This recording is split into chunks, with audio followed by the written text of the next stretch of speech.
Ladies and gentlemen, I'd like to welcome you to the KOR Live Conspiracy Corner. It is your host, Jaster and Win, and coming along with me tonight with my tinfoil hat is Kazari Iwakura. How you doing, bud? I'm doing all right. It's hot as hell today, dude. I know the mosquitoes are out. I Yeah, tell you the what. Alabama summer is finally here in full force. We're coming off a full week of storms. If I understand the numbers correctly, we just had like 12 inches of rain in the last week, and guess what? More is coming tomorrow. Yay! Right. It's been a wild, wild season. Um, but today it was hot as hell. I was looking at the weather app and it said, "Oh, it's 80 outside." Bitch, no, the fuck it wasn't. It felt like it was 90 something. Right. I had to do a interesting bit of physical labor for my job. I won't go too much into it, confidentiality reasons. But the poor guy I was helping, he hadn't been outside his apartment 2 minutes and he was already just sweating like crazy. And I was like, bro. Hey, that So, air conditioning hit right sometimes. I'll be with that. if you ever go to the south and wonder why everybody has like really powerful HVAC installed, come here during the summer. You'll understand. You get out in that humid heat, you'll get it real quick. Mm-hmm.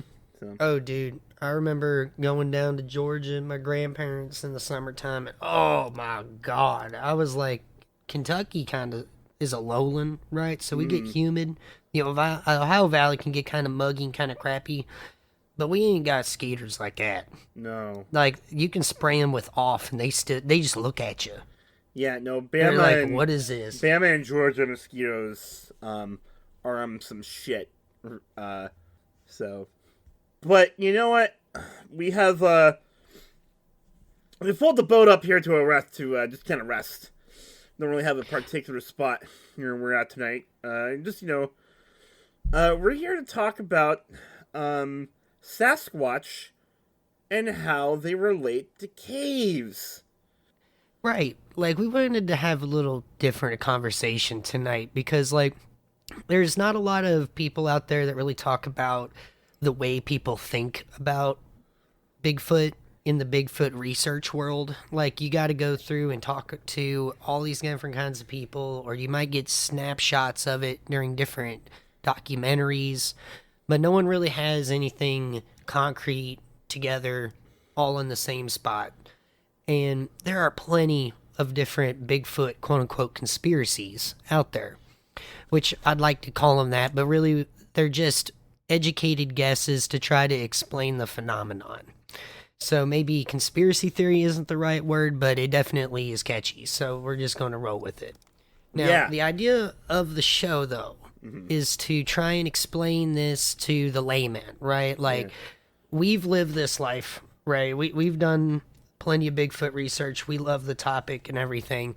So we're trying to explain this better to people that don't really understand or want to understand or want to just deep dive something. Okay? So, I always call it talking shop or talking inside baseball mm-hmm.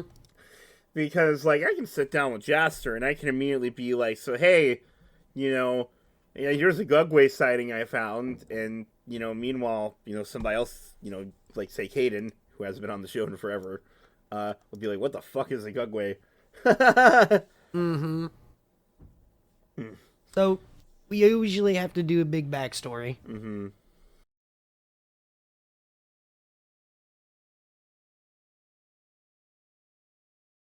So, we're kind of used to this kind of thing. Yeah. All So right? So, this so the idea of the theory, well, I call it a hypothesis because a hypothesis does not become a theory until it has evidence that proves it. Um, it's the Sasquatch Cave Hypothesis. now what does that mean exactly, Kaz? So the basic idea is that part of the reason that people don't see Sasquatch so much is that they get around using cave systems. That's basically the entire gist of the hypothesis. Um, and caves being discussed in the same conversation as Sasquatch isn't anything new. The idea actually goes back to quite a few Native American tribes. Just like a lot of things within this phenomenon where we go back to Native American folklore. Right. So, like, one of them, and I think is probably the most well-known Bigfoot legend with caves, is the Paiute and the red-haired giants. Yes. Most people know this as the Lovelock Cave legend. Mm-hmm. And basically, the Lovelock Indians of the Nevada Reservation area had big problems back in the day with these red-haired giants, is what they called them. They would steal their women, kill people, take horses, all kinds of crazy stuff. So a band of men decided to descend upon these people and wage war back upon these red-haired giants. And apparently after a while, the numbers of the men overcame these giants and they pushed them back to Lovelock Cave. Now, what the legends state are that they took these guys, like they pushed them into the cave and then they piled brush in front of the cave, and then they just set that on fire. And as that happened, like the smoke went into the cave and caused them to start asphyxiating, essentially. And so they would start trying to come out of the cave, and that's when the human tactic of spear wall came into play, and they just stabbed the crap out of them in the cave. Yeah. Now, what they said happened was that they then put the bodies back into the cave, burned it, and left.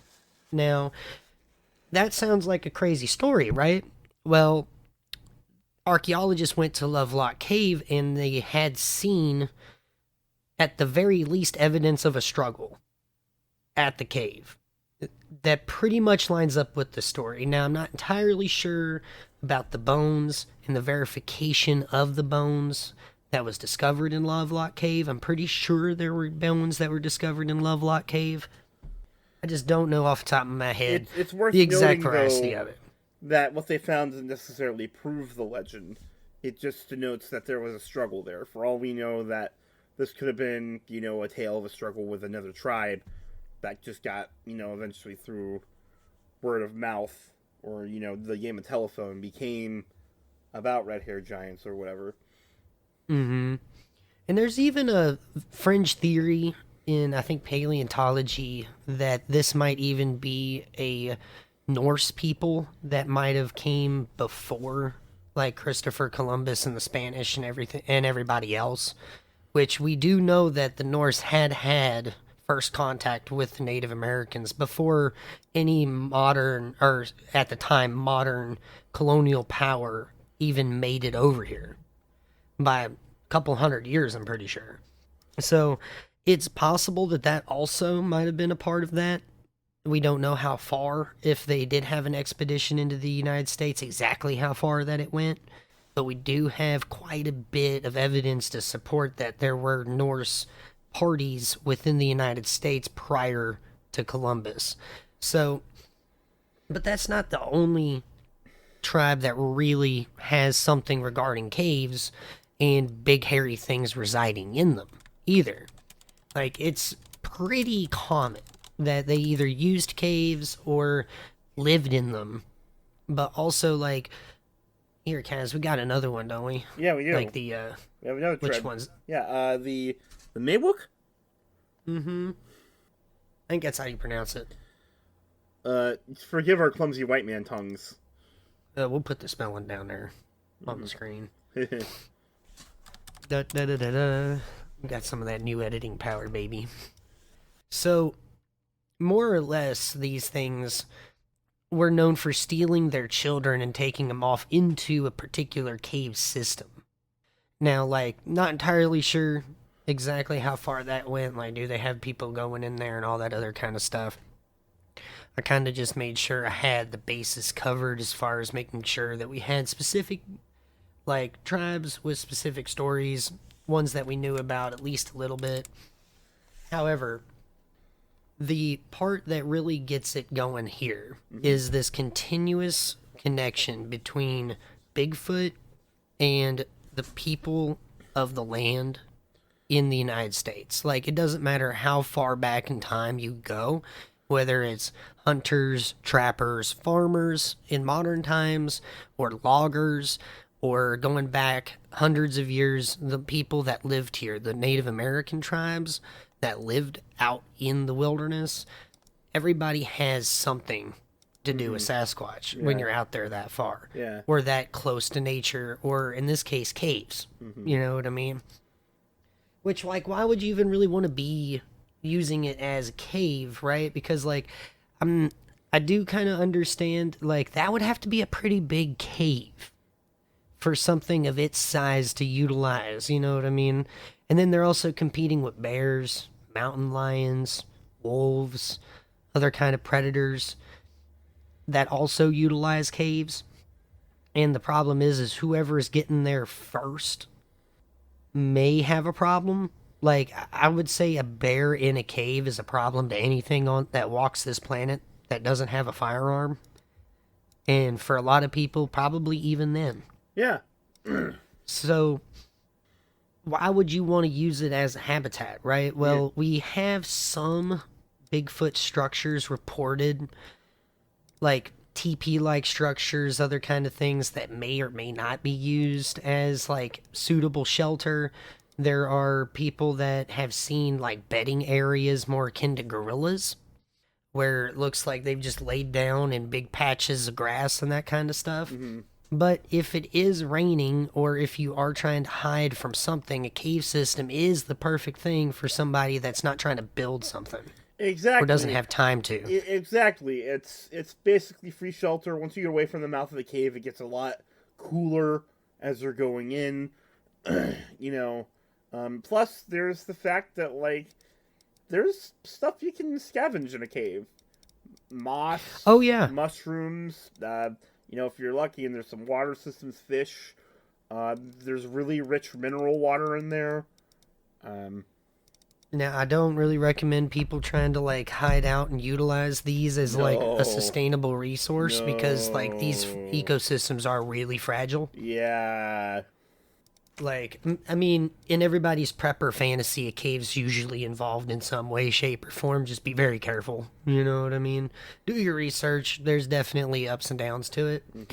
However, going back to it, there are quite a bit of Bigfoot researchers that have made the connection that these things tend to happen around caves, right? Like, these encounters tend to happen in areas where caves are present. Yes, and actually one great example of this is this is a term that I picked up from Think Earth Unker, the Northwest Sasquatch Corridor, which involves Mount St. Helens, a couple of national forests, and some other smaller mountains that are in Washington and Oregon. And it's basically this big stretch across the two states, and I think it might even cross into Northern California a little bit. Don't quote me on that.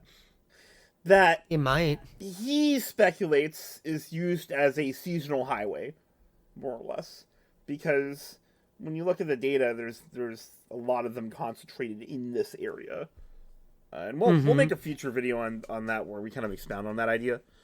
Right, but I think, like, that would be way too, like, for Bigfoot geography. At the end of the day, we need to cover the Bigfoot Sasquatch corridors. Yeah, do a Northwest Corridor special, absolutely. But, like, there's a lot of caves in that area because it's a mountainous area. So, right. Like, Ape Canyon is in that region, you know? Now, like, let's be a little more specific really quick. Let me pull up the map to make sure that I've got the right one. So we're explicitly talking about more or less carbonate limestone caves and sinkhole caves. Okay, so the map that I provided, bedrock, if I can explain it, in the map that Jaster is putting up here on the screen now, is about areas of the United States that have caves. And as you can see, there are three different types here. What type of them, I guess they are, yeah. It looks like 4, actually, because I would consider a sinkhole kind of cave. You know? So we have a lot of the lava tubes out in the western United States from a much older period in Earth's history, when there were icebergs and lava and shit here. Gosh, I'm not a natural history or science communication expert. They could probably tell this way better than I can. Right. But basically, volcano go burr, create cave. Yeah, in the like rock. there were chunks of the United States that were completely flooded in ancient history. I'm not like, and then it receded and made all these awesome wetlands and stuff, and but a lot of prehistoric man lived there. Really cool. Mini Minute Man can talk about that shit way better than I can. Oh, we'll get there. Watch bud. Mini We'll Minute get there. Man. He's cool. Now, the important thing to really talk about, though, is that there is a large network of caves that you can pretty much draw in a straight line from southern Washington to northern California. I was about to point that out. The Northwest Sasquatch corridor intersects with this, and I feel pretty handily. And I feel like, hang on, if we pull up a map, I bet we could probably find Mount St. Helens right on there. I'm willing to bet. So let's see. Let me get a map of Washington, and then, oh baby, would you fucking look at that? Mount St. Helens. It's that, you see that big cluster down towards the bottom of Washington? Mm-hmm. It's over in there. There it is. Yep, and then like right to the north of that is Mount Rainier as well. So there's definitely enough going on in this hypothesis where people can look at this and draw at least a little bit of like logic out of it. Now, the Northwest Sasquatch corridor isn't the only one, right?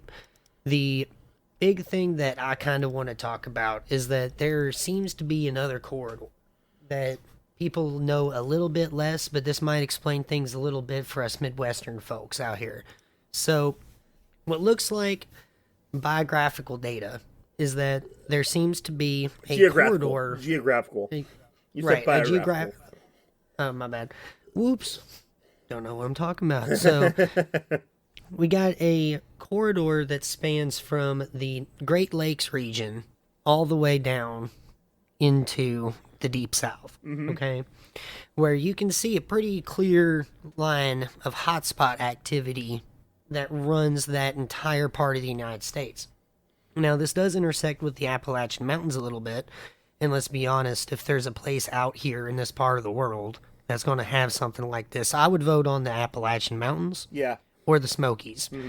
And the part of it that gets really interesting to what we're talking about today is that this part of the United States is one of the most extensive cave system areas in the world. Yeah, Mammoth Cave is in this region, for instance. I grew up right outside, like maybe 20 minutes away from Marengo Cave and about 30 minutes away from Wyandotte Cave, which both of those cave systems are very expansive. Yeah. And those are just two, and there's two in Crawford County alone. And then we're talking about tons of other cave systems that we're seeing all up along the Ohio river network. And then that extends all the way into the Appalachian Mountains. Yeah. Now, the part about this that makes this really interesting is, well, has anybody really talked about this? Has there ever been a geological survey team go out there and actually see how much of this network actually exists? Because let's be honest, we're talking thousands of miles of cave networks. Thousands of miles of cave networks that are most likely undisturbed by man. Right. Which would and make up this, until, if we're going by the hypothesis, an ideal secret highway for a Sasquatch. But in order for that to work, we have to have actual corridors, right? Yes, we do. It wouldn't make no help if they went into one cave and then went 500 yards down the road and then came out at another one. Yeah. Right? It would help a little bit, but why not just walk it? If this thing actually provides the help that we think it does, shouldn't there be larger, longer connections? Yeah. Now, the big part to note here, and what I'm about to say, is that the channel that I'm about to put on the screen here, Dixie Cryptid, love Cam, really great guy, is that his channel is a part of a community that likes to share their stories, right? And I want to put stories as the emphasized word here. Like, these are encounter stories, but these are also people testing their hand in writing. And the way that he deals with it is that he puts them all up on the table and lets the community kind of get what they want to get out of it. All right. But certain ones are very obviously encounter stories. Some of them are a little more vague. Now, the one that I'm about to talk about, you can listen to in his video, and I'll put the link to the description, link to the video in the description. I'll also put the thumbnail up here so you guys know which one I'm talking about. So this story is from a government worker, okay? You always love those, right? And now this person worked in the U.S. Geological Survey teams, okay? And she had, I think she said 5 people on her survey team, and what they would do is they would go in, survey, and see if cave entrances were safe to enter. They would read them for gas and make sure that they weren't dangerous. They would, if they were, they would section them off to make sure people wouldn't go in or people would know not to go in there. If they could, they would start exploring. Now, this got to the point where they would be going in there and they would be going miles deep into the cave systems here because their particular team was tasked with like the Kentucky, West Virginia, all the way down to the Carolina kind of part of the United States, really to see how far these cave systems go in this part of the world. And she seen plenty of stuff while she was down there. And 2 things that I want to bring up is that she can attest to a 27-mile-long corridor that connects Kentucky to Tennessee. Mm-hmm. And now this is not underwater. This is able to be traversed by a team of, albeit trained professionals. You shouldn't do this at home, okay? Definitely not without extensive equipment, and definitely need to be training, but like, just don't do this. And they were able to go down in there, and apparently took them like almost 2 weeks in order to make this 27-mile trek over and under in order to get through. Now, the other thing that she discovered using a dye trick where they'll take dye in these pools of water, or they'll find out like, hey, this river system that we see above ground suddenly goes underground. We don't know where it goes. It's up until the last 10 years, it's pretty hard to determine where these things are underground besides actually going in and mapping these things. So the technique is to pour dye into where it's feeding underground and then have teams stationed in other uprise areas where it basically looks like a natural spring, right? Coming up out of the ground. Mm-hmm. Well, we've learned over the years that some of these springs that we've thought have been springs for so long are actually underground river systems. And she's attested to one of these river systems that started in West Virginia. They poured the dye in. It came out in Tennessee, almost 300 miles away. Now, I do want to emphasize that while caves more than likely in this part of the United States are due to water erosion, not so much volcanic activity, these underwater river systems have the potential to be running so much longer than the known terrestrial cave systems that we've seen, just because of the nature of erosion.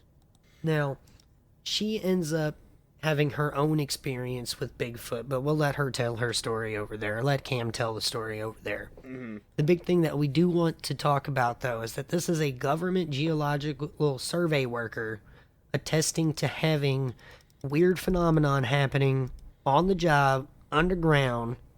Bigfoot's involved. Yep. Okay?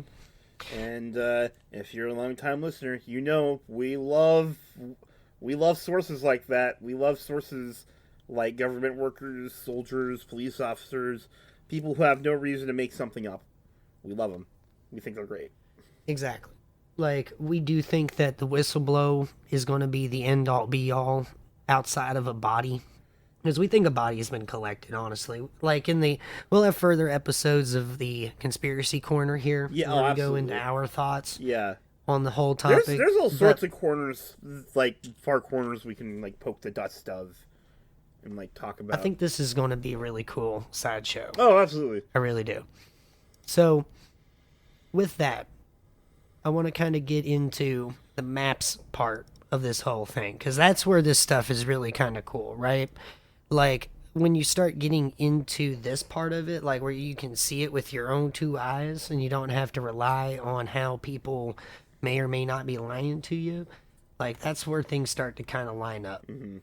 So, Kaz, I think you're wanting to talk about Yes, the maps actually. a little bit. So if we could put up our map we were showing earlier, could you put that up back Here, up I'll for go me, Jeff? ahead and just stream it real quick. Yep. So if y'all would look at this map, we have here. First off, we're gonna start off with our cave sightings map, because that's what we were looking at first. So here we have all of our cave systems. They're different kind of geographical regions they're in and the kind of strata they're made out of. Now let's overlay a map of Bigfoot sightings by density over it. All right. Okay, and what are we seeing here, Jaster? It seems like there are more sightings in areas where there are big cave systems. Right.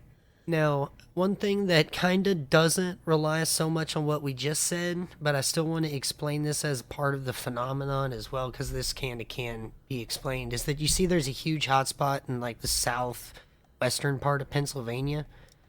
Well, if you look on the map here with the geological survey, there's a lot of carbonate limestone bedrock caves in that part of Pennsylvania specifically. Yep. And that does trail all the way down the Appalachian Trail. Mm-hmm.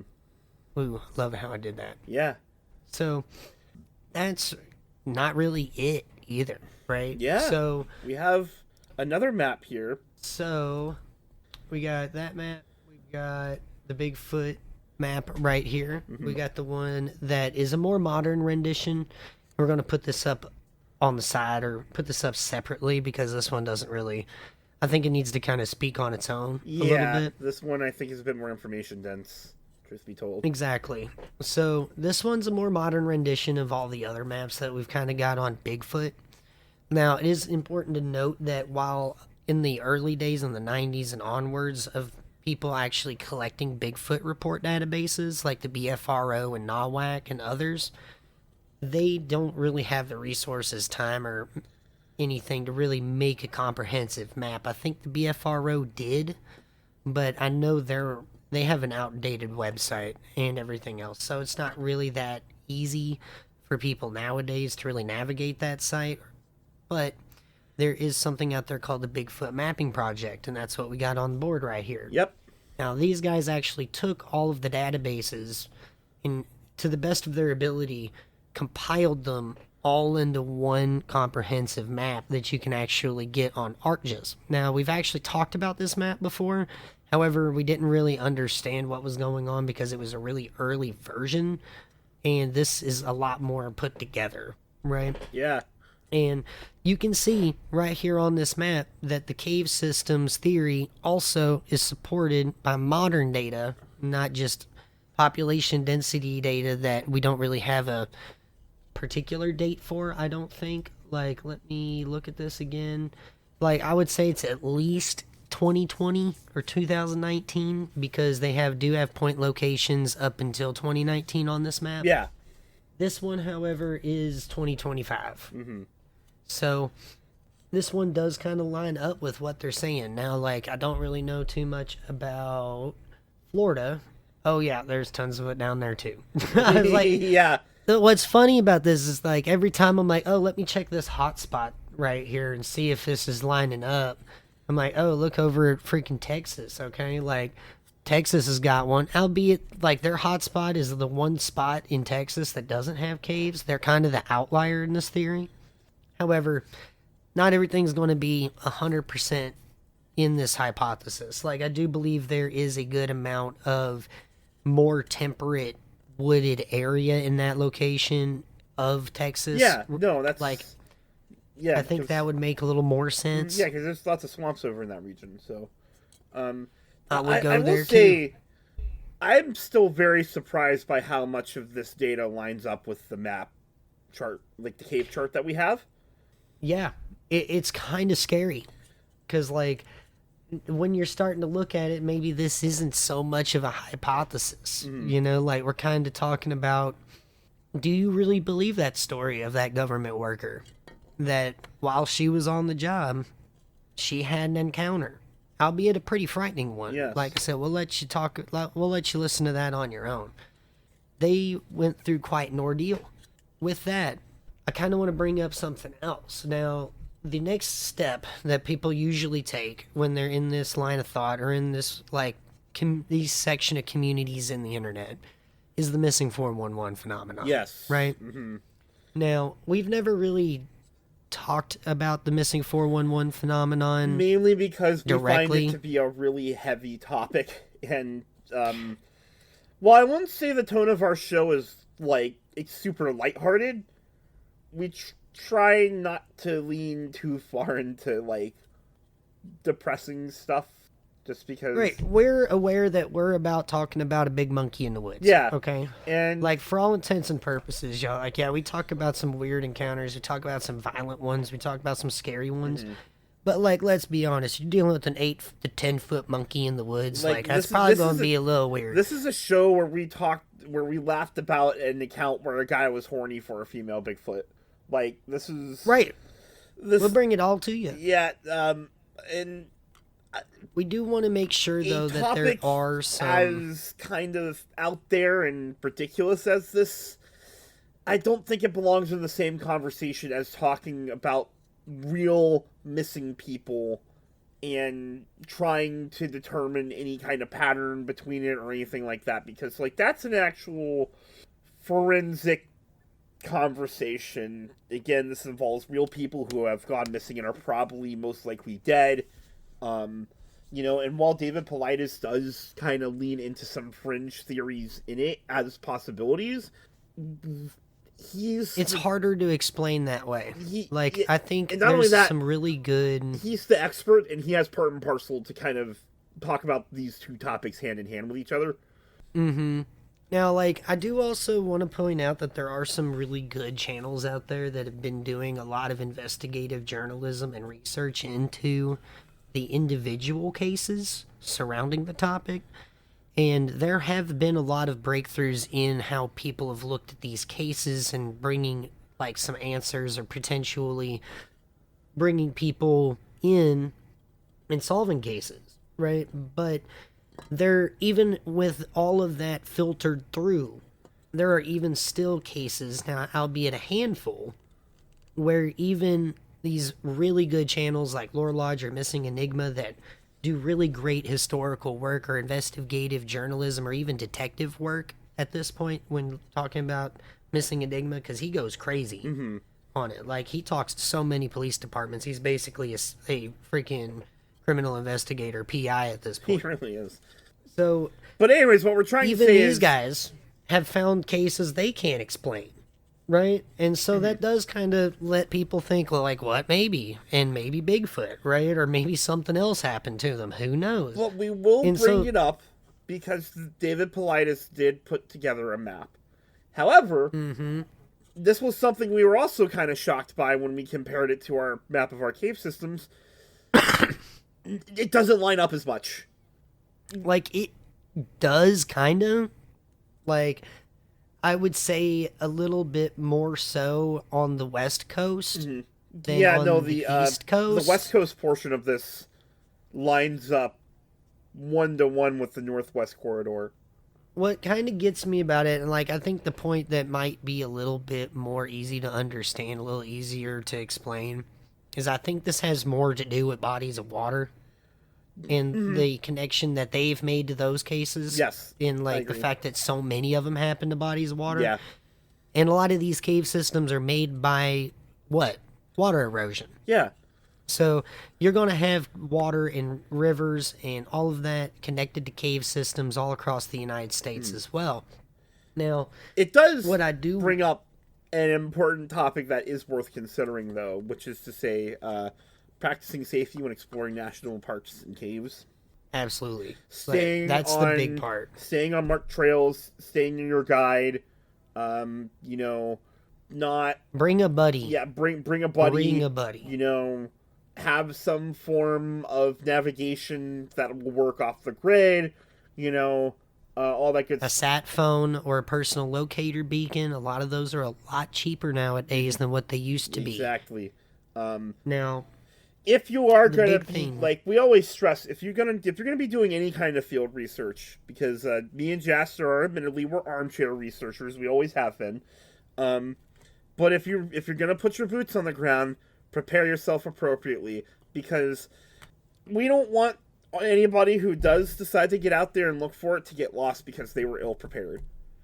and the entire idea at the end of the day is to not just look for the phenomenon itself, right? But to also just learn to enjoy nature. Yeah, 100%. And what comes with that too is learning how to respect it. Yes. And that's what we're talking about here.